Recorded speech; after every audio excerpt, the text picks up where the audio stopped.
I'm an anti-fan of Meghan McCain. I've come to agree with the Brendan Finn position that Meghan McCain's existence in the public sphere is a walking argument against oligarchy, inherited wealth position, and dynasties. So I guess in a weird way, she's sort of serving an anti-purpose. Yep. But I just want to say this, and of course, what I think of Donald Trump, what we think of Donald Trump is a whole other thing. I mean, he's one of the worst people on the planet, a grotesque buffoon racist who is harming the country every day. World historical tragedy that he's in power. It is a world historical tragedy he's in power.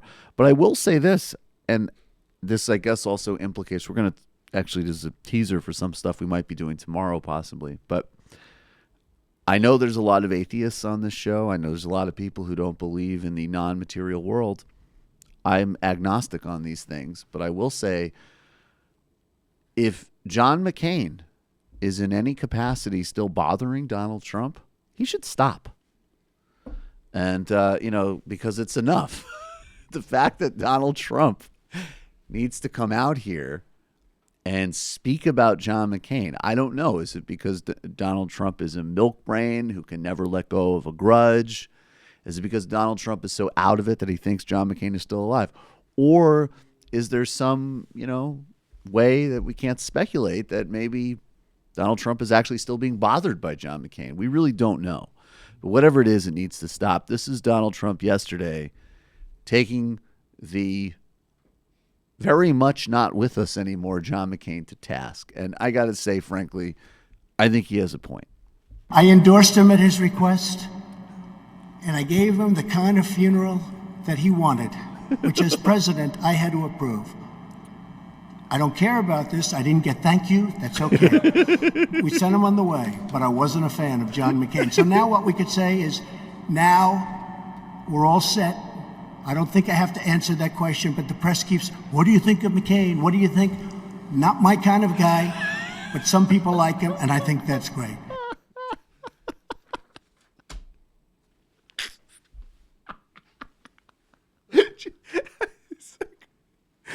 It's like the only thing that separates Donald Trump from being a complete sociopath is that most sociopaths were socially conditioned to feign basic human etiquette.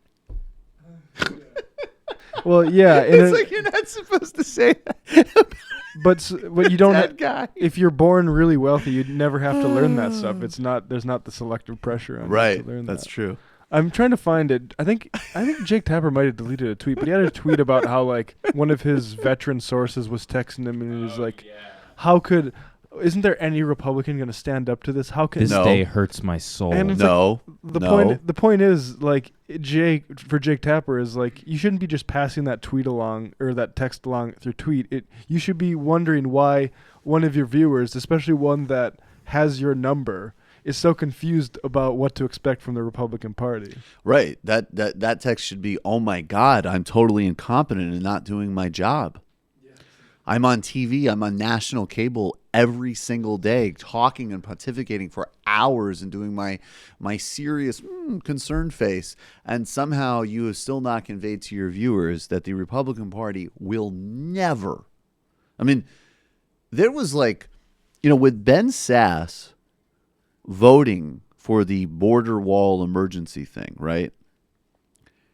The market and the pinnacle, he isn't even there anymore, and I honestly forget his name, but who was the nothing burger from Arizona who was always... Jeff Flake, the aptly named... Snowflake. Snowflake. He's born in Snowflake, New Mexico.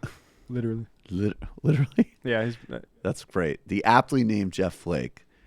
Like, there was a time a year or two ago, certainly 2 years ago, and somewhat a year ago, where there was a big market for, I don't do anything to stop the Trump agenda. In fact, I support making the environment worse. I support increasing poverty. I support handing America to corporations. I support legally establishing a full oligarchy and reversing democracy. But boy, gee golly, I will get on the Senate floor and talk about how rude Donald Trump is.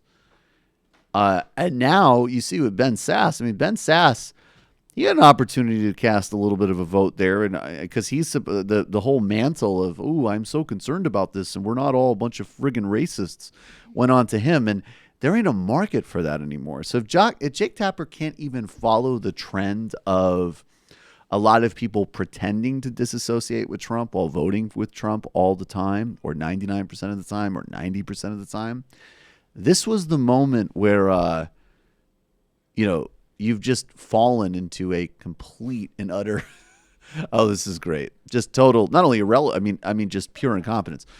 Jake Tapper, combat vet. Always with the combat vets with this guy. Combat vet texts me. Trump's McCain comments hurt my soul. And by the way, I just want to say, I'm sure they did. Okay. They were, I can't even call them graceless. You're right, Matt. They're just Donald Trump is a horrible, wretched human being. Trump's McCain comments hurt my soul. How have we arrived at a place where this is even possible? And how can the Republican leadership stand on this? Have we no decency? Well, let me do in reverse order. No, you don't. And secondly, the Republican leadership has stood there while Donald Trump has actually done stuff. And they want to do things that will harm irreparably, Jesus, tens of millions of people. They are with it. So, okay, so the fact that Jake passes, is just delusional. He's the journalist. This other guy could be the deluded citizen. But Jake Tapper has no excuse. Imagine if you knew Jake Tapper, you knew a premier newsman, and you just believe this bullshit. Like, maybe we will have Jeff Flake or Ben Sass do something to right the ship. Like, nah, it's never happening. Never.